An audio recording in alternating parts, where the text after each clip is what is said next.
Assalamualaikum warahmatullahi wabarakatuh. Bertemu kembali bersama saya Sirajuddin Al-Aksari SSTME selaku dosen pengampu pada mata kuliah pengantar teori ekonomi.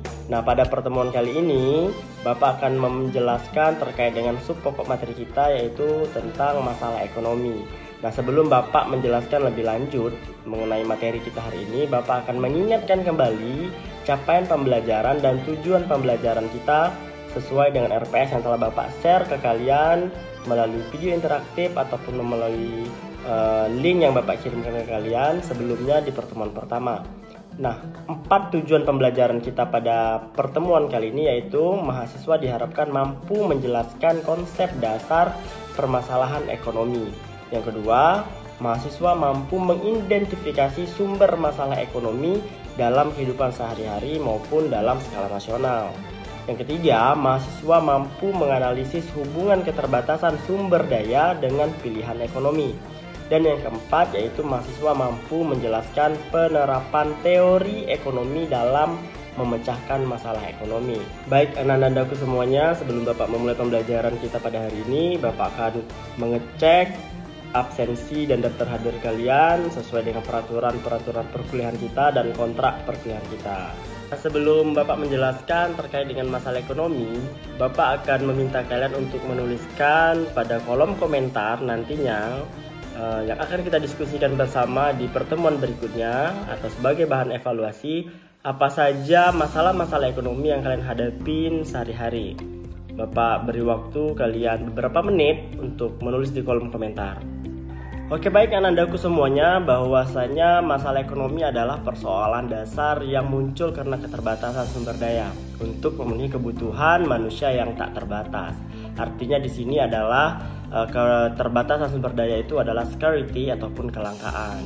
Nah, menurut Menkyu pada tahun 2021, masalah ekonomi ini timbul karena adanya kelangkaan atau scarcity, yaitu kondisi ketika sumber daya seperti sumber daya alam, sumber daya manusia, modal, teknologi ini tak terbatas.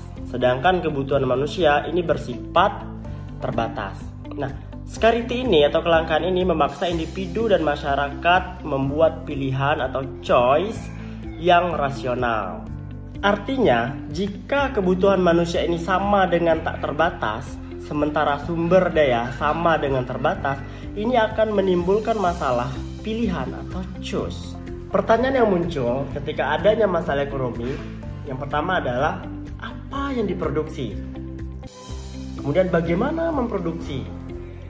Dan untuk siapa diproduksi? Nah, ketiga pertanyaan ini adalah menjawab untuk menentukan barang atau jasa yang dihasilkan, menentukan teknologi, tenaga kerja, dan sumber daya yang digunakan, serta menentukan distribusi hasil daripada produksi. Hal ini tentu berkaitan dengan masalah ekonomi. Ada beberapa ruang lingkup masalah ekonomi. Yang pertama pada ekonomi mikro. Ya. Pada ekonomi mikro, permasalahan ekonomi ini fokus pada perilaku individu, rumah tangga, dan perusahaan dalam pengambilan keputusan.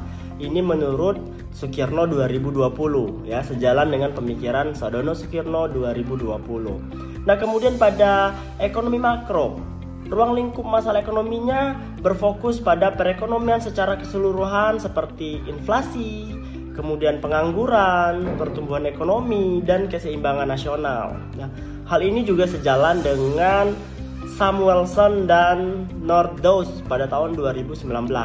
Contohnya, pada ekonomi mikro, permasalahan yang muncul adalah harga beras di pasar lokal, kemudian biaya produksi sebuah pabrik.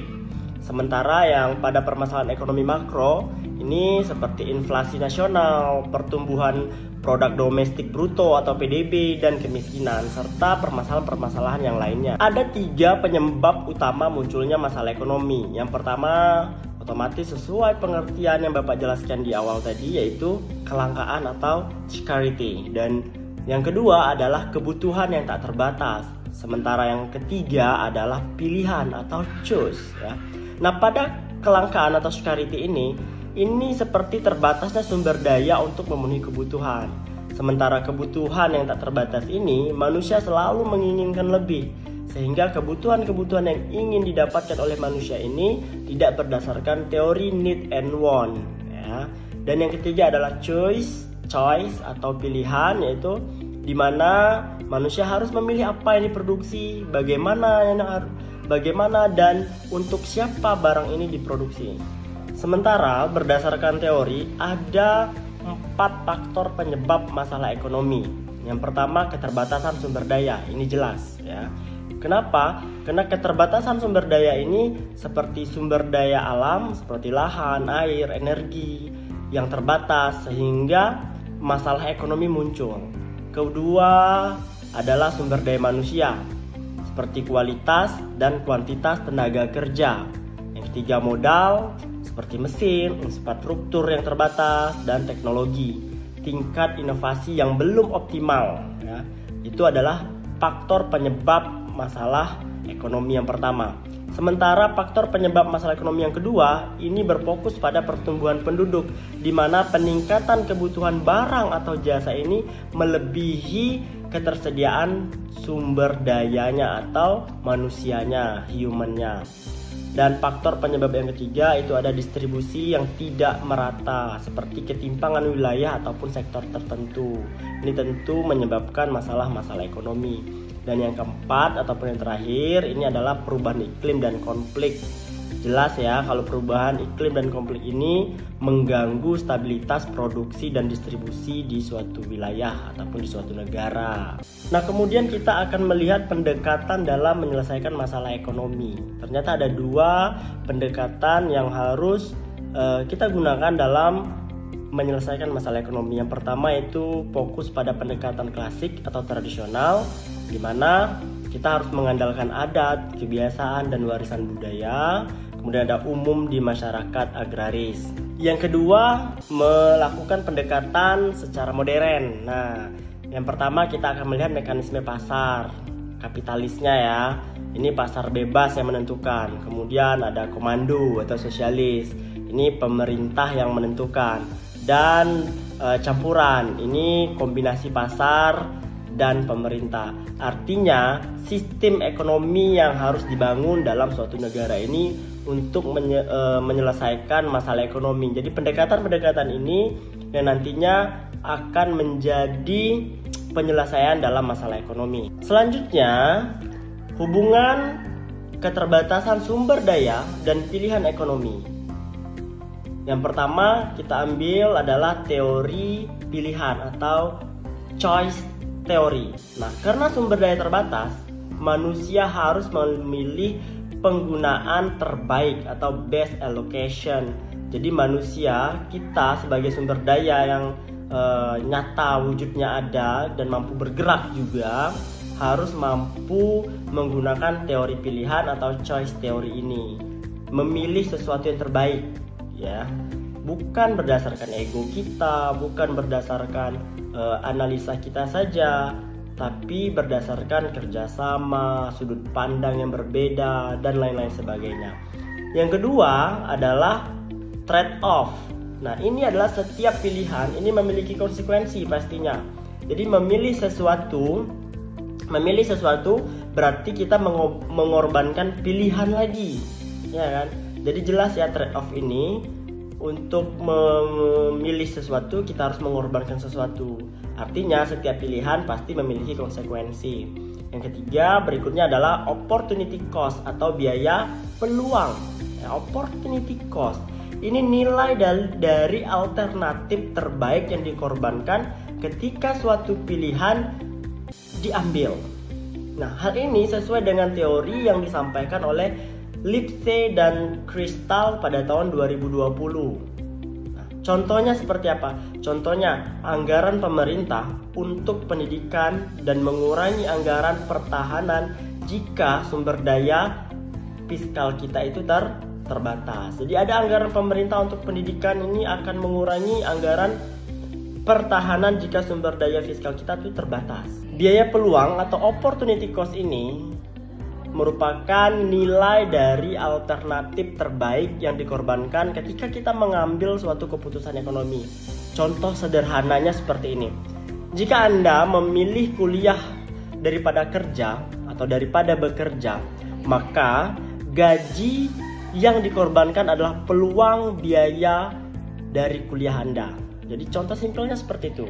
Oke, baik, tadi Bapak di awal pertemuan atau di awal jumpa kita, Bapak sudah meminta kalian untuk menuliskan di kolom komentar terkait masalah ekonomi yang kalian hadapi sehari-hari.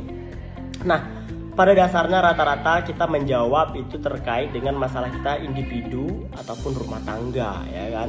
Ini biasanya terjadi ketika kita memilih antara konsumsi atau menabung untuk masa depan. Ini jelas ya. Belanja kebutuhan itu lebih dinomorsatukan dibandingkan untuk menabung untuk masa depan. Kalian sebagai mahasiswa lebih banyak memilih belajar intensif untuk nilai yang baik atau bekerja paruh waktu untuk pendapatan tambahan. Ini juga merupakan salah satu contoh masalah ekonomi yang sering kita hadapin sehari-hari, apalagi kalian sebagai mahasiswa. Jadi banyak mahasiswa berpikir, mendingan kuliah sambil bekerja nih, kan dapat uang juga, dapat penghasilan juga.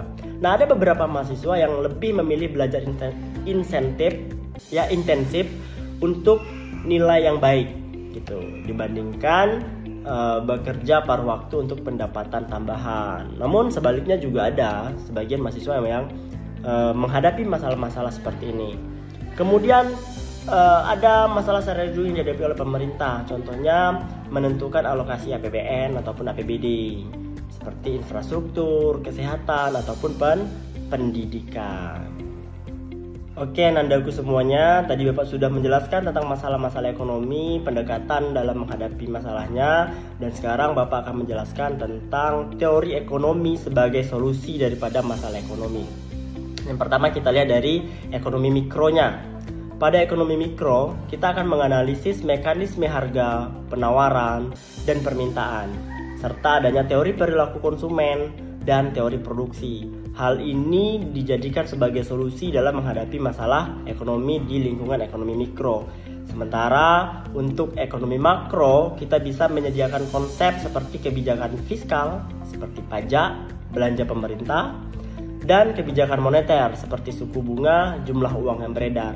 Jadi antara ekonomi mikro dan makro ini mempunyai solusi-solusi dalam mengatasi masalah-masalah ekonomi.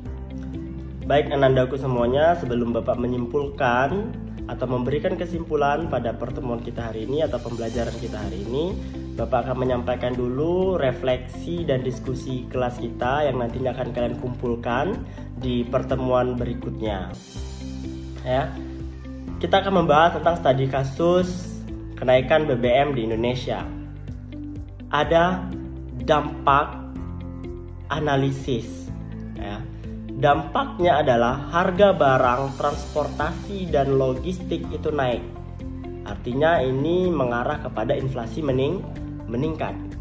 Analisis mikronya, konsumen akan mengurangi konsumsi barang sekunder.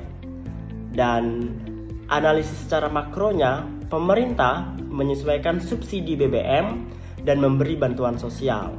Mari kita diskusikan. Nanti Anda semuanya akan membuat diskusi bagaimana kebijakan fiskal dan moneter dapat menstabilkan perekonomian di Indonesia. Jadi silakan Anda bahas, Anda simpulkan, review, dan lihat literatur yang ada. Nanti kita akan diskusi secara tatap muka di pertemuan berikutnya. Oke, kesimpulan pada pembelajaran kita hari ini bahwa masalah ekonomi ini muncul karena kelangkaan dan kebutuhan yang tak terbatas. 3 masalah pokok utama ekonomi itu apa, bagaimana, dan untuk siapa barang ini diproduksi. Lalu berbagai sistem ekonomi menawarkan solusi yang berbeda terhadap masalah-masalah ekonomi tersebut. Dan yang terakhir, biaya peluang adalah konsep penting dalam pengambilan keputusan ekonomi. Baik Ananda dan aku semuanya, pertemuan kita sampai di sini. Bapak harap kalian dapat mengerti atas penyampaian-penyampaian yang Bapak berikan. Dan ingat tujuan pembelajaran kita tadi ada 4. Dan Bapak harap juga refleksi dan diskusi yang Bapak berikan bisa kalian lanjutkan. Dan di pertemuan berikutnya kita akan bahas terkait dengan studi kasus yang Bapak berikan, yaitu kenaikan harga BBM di Indonesia. Sebelum Bapak akhiri, Bapak ada sebuah pantun untuk kalian. Ikan hiu, ikan cucut, minggu depan kita lanjut. Wassalamualaikum warahmatullahi wabarakatuh.